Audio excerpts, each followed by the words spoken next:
BJP की full form आज के दिन में भ्रष्टाचारी जोड़ो पार्टी हो गई है। पूर्व से लेके पश्चिम तक, उत्तर से लेके दक्षिण तक सारे भ्रष्टाचारी इन्होंने जोड़ के अपने पास बिठा लिए। मैंने मोदी जी को कहा कि अगर आपके अंदर हिम्मत है, कहते हैं 56 इंच की छाती है, 56 इंच की छाती, अगर 56 इंच की छाती है तो केजरीवाल जैसे शेर का खुले मैदान में सामना करके देखिए। लेकिन उस डिनायल के साथ, उस रिजेक्शन के साथ माँ बहन की गालियां लिख के भेजना, ये दिखाता है कि किस प्रकार का हमारे प्रति दुर्भावना चुनाव आयोग के दफ्तर में बैठे हुए लोग रखते हैं। अमित शाह जी ने गली गली पर्चे बांटे थे दिल्ली के अंदर, उसके बावजूद हमने उनको चुनाव में बुरी तरह से हराया था। प्रधानमंत्री खुद कुरुक्षेत्र में आके उनको लुटेरा कहते थे, आज उनको वॉशिंग मशीन में धो के अपना उम्मीदवार बना के ले आए।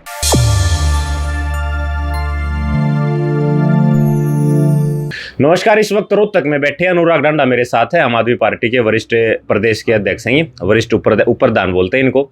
और कल जिस तरीके से इन्होंने एक लाउड स्पीकर की और एक सभा की अनुमति जो मांगी थी इलेक्शन कमीशन से, उनकी वेबसाइट पे आवेदन दिया था और आवेदन के बाद इनको जो रिप्लाई मिला, उसकी ना तो इनको अंदेशा था कि इस तरीके का रिप्लाई मिलेगा, ना आपको था, ना मेरे हिसाब से इस देश को था। और इस देश में सबसे बड़ा लोकतंत्र है, लोकतंत्र का देश इसको माना जाता है और लोकतंत्र में अनुमति लेना सबका अधिकार है। लेकिन उस अनुमति के बदले जो रिप्लाई दिया जाता है उसकी अंदेशा ना अनुराग को था, ना किसी और को था, ना आपको था और ना मुझे था।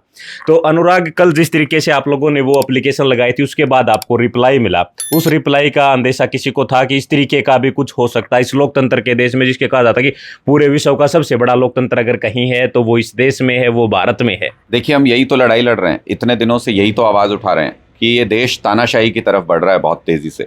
तानाशाही में ये सब कुछ होता है कि चुनाव आयोग पे भी बीजेपी का कब्जा, सारी एजेंसियों पे भी बीजेपी का कब्जा, पुलिस पे भी बीजेपी का कब्जा, मीडिया के ऊपर भी बीजेपी का कब्जा, सारे इंस्टीट्यूशंस के ऊपर कब्जा जमा करके तानाशाही चलाना चाहते हैं मोदी जी। इसी के खिलाफ तो लड़ाई चल रही है। वरना आपने लोकतांत्रिक देश में सुना था कभी कि एक चुने हुए मुख्यमंत्री को बिना किसी सबूत के, एक चवन्नी बरामदगी हुए, किसी को गिरफ्तार करके जेल में डाल दिया जाए? अरविंद केजरीवाल जी इसी बात की तो सजा भुगत रहे हैं कि लोगों के लिए काम कर रहे थे, चुने हुए मुख्यमंत्री थे, उनकी पॉपुलैरिटी बर्दाश्त नहीं हुई तानाशाह से और उसने उठा के जेल में डाल दिया।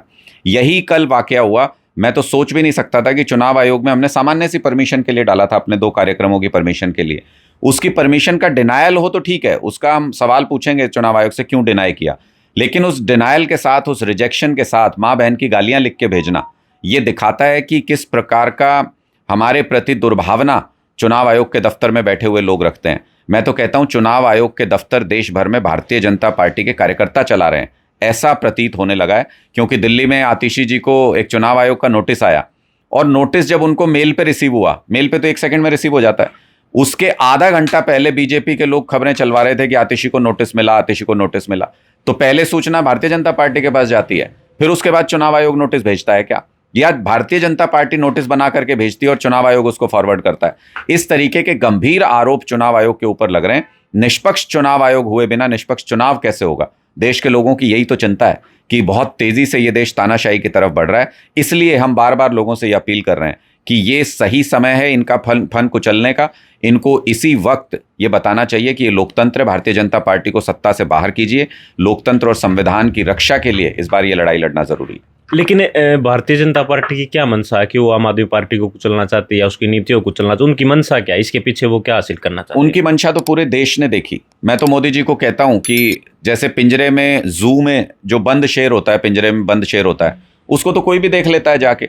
मैंने मोदी जी को कहा कि अगर आपके अंदर हिम्मत है, कहते हैं 56 इंच की छाती है, 56 इंच की छाती, अगर 56 इंच की छाती है तो केजरीवाल जैसे शेर का खुले मैदान में सामना करके देखिए, आपको आपकी हकीकत पता चल जाएगी। लेकिन वो खुले मैदान में लोकतांत्रिक तरीके से चुनाव में मुकाबला नहीं करना चाहते। अमित शाह जी ने गली गली पर्चे बांटे थे दिल्ली के अंदर, उसके बावजूद हमने उनको चुनाव में बुरी तरह से हराया था। वो चुनाव में मुकाबला नहीं कर सकते अरविंद केजरीवाल जी का, इसलिए इस तरीके की साजिशें करके उनको जेल में डाल रहे हैं। इसलिए अपने लोगों के द्वारा चुनाव आयोग की वेबसाइट पे हमको ये रिप्लाई दिलवा रहे हैं जिसमें गालियां दे रहे हैं।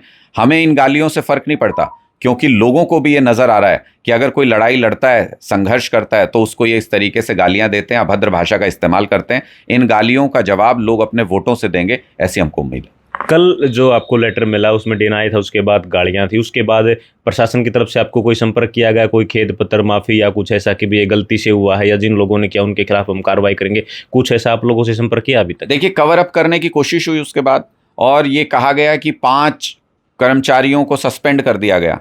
हमें तो पता चला है वो कच्चे कर्मचारी थे पहले ही, तो कच्चे कर्मचारी कब से सस्पेंड होने लगे हमें तो पता नहीं, ये समझ नहीं आया। ये कवर अप करने की कोशिश है। जो भी डीसी वहां पे बैठे हुए हैं, जो भी चुनाव अधिकारी वहां पे बैठे हुए हैं, उनको तुरंत प्रभाव से वहां से हटाया जाना चाहिए। ऐसे व्यक्ति की मौजूदगी में निष्पक्ष चुनाव होना संभव नहीं है जो इस तरीके की भावना रखता हो किसी एक पार्टी के प्रति। इसलिए हमारी ये मांग है कि इसकी बहुत बड़े पैमाने पर जांच होनी चाहिए।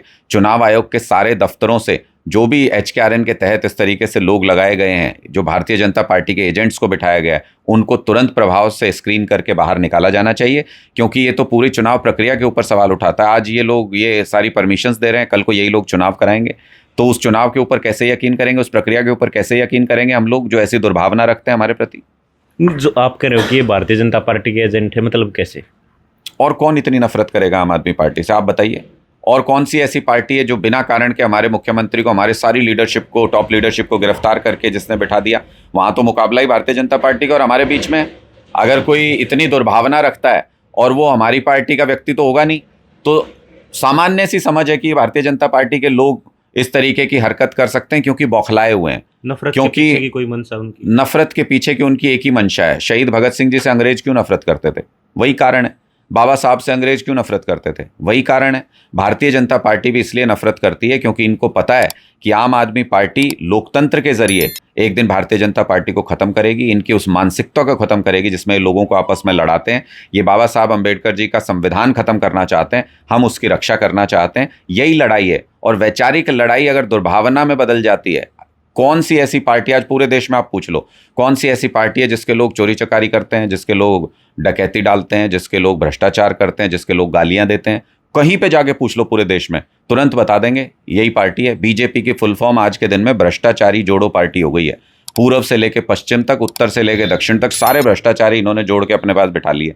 अब कुरुक्षेत्र में आप देख लो, जिनको कल तक कोयला चोर कहते थे नवीन जिंदल को, प्रधानमंत्री खुद कुरुक्षेत्र में आके उनको लुटेरा कहते थे, आज उनको वॉशिंग मशीन में धो के अपना उम्मीदवार बना के ले आए। यानी पूरे देश से छांट के जहां भी भ्रष्टाचारी जिस भी पार्टी में कहीं पर भी है, उन सबको छांट के अपने पास ला रहे हैं। भ्रष्टाचारी जोड़ो पार्टी पूरे देश के भ्रष्टाचारियों को एक जगह इकट्ठा कर रही है। हमें तो लगता है कि लोगों के पास सुनहरा मौका है। सारे भ्रष्टाचारी भारतीय जनता पार्टी में एक साथ सुपड़ा साफ कर दो, सारे भ्रष्टाचारियों का एक साथ इलाज हो जाएगा। अनुराग जी, से राजनीतिक पारी से आप पहले पत्रकारिता में सक्रिय थे, क्या आपने पहले कभी ऐसा देखा था जिस तरीके का जवाब आपको मिला है इलेक्शन कमीशन से अनुमति के बदले में? पहले कभी आपने सुना हो, देखा हो, या कहीं ऐसा हुआ हो, या देश के इतिहास का पहला मामला है? मुझे नहीं लगता कि भारत के इतिहास में कभी भी इलेक्शन कमीशन की वेबसाइट में आधिकारिक तौर पर इस तरीके का जवाब किसी एक पार्टी को दिया गया होगा। ये साफ तौर पे दिखाता है कि चुनाव आयोग एक निष्पक्ष संस्था नहीं रह गई है। चुनाव आयोग के अंदर अब जैसे देखिए ना, जब चुनाव आयुक्त का चयन करना था तो दो चुनाव आयुक्त तो अभी चुनाव से 4 दिन पहले इन्होंने नियुक्त किए हैं और प्रधानमंत्री ने अपनी मर्जी से नियुक्त किए हैं। तो प्रधानमंत्री जब ऊपर से अपने लोगों को इसमें बिठाना शुरू कर देंगे चुनाव आयोग में, तो निश्चित तौर पर ऊपर से नीचे तक इन्होंने चुनाव आयोग को भी कब्जा करने की कोशिश की है भारतीय जनता पार्टी ने, बाकी सब संस्थाओं की तरह। और ये पूरे हिंदुस्तान में, आज़ाद हिंदुस्तान में शायद पहला ऐसा मामला है जब चुनाव आयोग से किसी को परमिशन के बदले में गालियां मिली हैं। ये बहुत गंभीर मामला है। तो अभी डीसी का एक ट्वीट आया था कि हमने एक FIR जो है वो करवा दी, साइबर क्राइम की, कोई पासवर्ड जो है वो हैक हुआ है और कुछ लोगों को उन्होंने हटा भी दिया है। इस तरीके की जानकारी, इससे आप लोग सेटिस्फाई हैं कि भी कार्रवाई हुई है या केवल ये दिखावा मात्र है? देखिए, मुझे तो वो किस्सा याद आता है कि शायद एक सांसद पश्चिम बंगाल से थी और उनके यूज़र नेम पासवर्ड से उन क्वेश्चन किसी ने उसमें डाला था, ऐसा आरोप लगा था उनके ऊपर। तो कहा गया कि नहीं, सांसद का यूज़र नेम पासवर्ड है तो सांसद दोषी है। तो यहाँ यूज़र नेम पासवर्ड किसका था? तो कर्मचारी हटाने से कैसे काम चल जाएगा? इन अधिकारियों को इस जगह पे बने रहने का कोई अधिकार नहीं जो निष्पक्ष तरीके से अपनी भूमिका निभाने में फेल हो गए हैं। तो अधिकारियों की भी संलिप्तता है इसके अंदर? निश्चित तौर पे। जिसका यूजर नेम पासवर्ड है, आपका यूजर नेम पासवर्ड, आपके बैंक में कोई ट्रांजैक्शन होता है तो उसकी जिम्मेदारी किसी और की होगी क्या? अगर ये कहते हैं कि चुनाव आयोग की वेबसाइट हैक हो गई है तो वो तो और भी गंभीर मामला है। ये वही वेबसाइट है जिसके ऊपर चुनाव के रिजल्ट आते हैं। कल को ये कह देंगे रिजल्ट हैक हो गए, परसों ये कह देंगे ईवीएम हैक हो गई है। ये तो कहते हैं हमारी ईवीएम को कोई हैक नहीं कर सकता। चुनाव आयोग की वेबसाइट को अगर कोई इतने नीचे के स्तर पे बैठा हुआ कर्मचारी, चंदी चोर, कोई भी उसको हैक कर सकता है, तो फिर ईवीएम की क्या गारंटी है कि वो हैक नहीं हो सकती? पूरे चुनाव आयोग की निष्पक्षता पर इस इंसिडेंट से सवाल खड़ा हुआ है। पूरे देश के अंदर लोग इस बात को लेकर चर्चा कर रहे हैं कि चुनाव आयोग में अगर इतनी दुर्भावना भरी हुई है, किसी पार्टी के प्रति इतनी दुर्भावना भरी हुई है, तो वो कैसे निष्पक्ष चुनाव सुनिश्चित कर पाएंगे? जिस तरीके की ये घटना हुई, इससे ये अंदाजा लगाया जा सका किसी को हराना है या जिताना है, जीते हुए को हरा दिखाना तो बड़ा आसान काम हो गया ये तो। नहीं, इससे तो सवालिया निशान खड़े हो गए हैं चुनाव आयोग की निष्पक्षता पर। पूरे देश में इसको लेकर के चर्चा हो रही है कि कैसे चुनाव आयोग निष्पक्ष रह सकता है अगर ऐसे अधिकारी बैठे हुए हैं चुनाव आयोग के अंदर जो किसी पार्टी के प्रति ऐसी दुर्भावना रखते हैं, जो सामान्य शिष्टाचार का पालन नहीं कर सकते, जो इतनी दुर्भावना है कि गाली दिए बिना बात नहीं कर रहे हैं, रिजेक्ट कर रहे हैं, साथ में गाली लिख रहे हैं, तो फिर वो कैसे निष्पक्ष तरीके से अपनी भूमिका निभा पाएंगे? इसको लेके पूरे देश के मन में सवालिया निशान आज के दिन में है। अच्छा, इन सब से हटके एक सवाल और है मेरा। राजकुमार सैनी ने इंडिया गठबंधन को समर्थन दिया है। हरियाणा में पार्लियामेंट चुनाव में उनकी क्या भूमिका रहेगी? क्योंकि आप लोग भी गठबंधन में, उनकी भूमिका क्या रहेगी हरियाणा में? देखिए, मुझे लगता है कि वो कांग्रेस के साथ संपर्क में है और मेरी अभी तक कोई बातचीत किसी तरीके की इस संबंध में नहीं हुई है। तो कांग्रेस ने किन टर्म्स के ऊपर कांग्रेस का उन्होंने समर्थन किया है और कैसे उनके साथ जुड़े हैं, ये अभी तक मेरी जानकारी में नहीं है, तो इस पे कमेंट करना मैं उचित नहीं समझता फिलहाल। ठीक है, ये अनुराग ढांडा है, एक एक सवाल का बड़ी बारीकी से जवाब दिया है और जो नोटिस का जवाब इनको मिला डिनाई होने के बाद, उसकी अंदेशा ना इनको थी, ना मुझे थी, ना पूरे देश को थी, और लोकतंत्र के देश में किसी को इस तरह की अंदेशा जो है वो हो भी नहीं सकता। लेकिन इस बारे में आप लोग क्या विचार रखते हैं वो हमें कमेंट करके जरूर बताएं। शुक्रिया, धन्यवाद।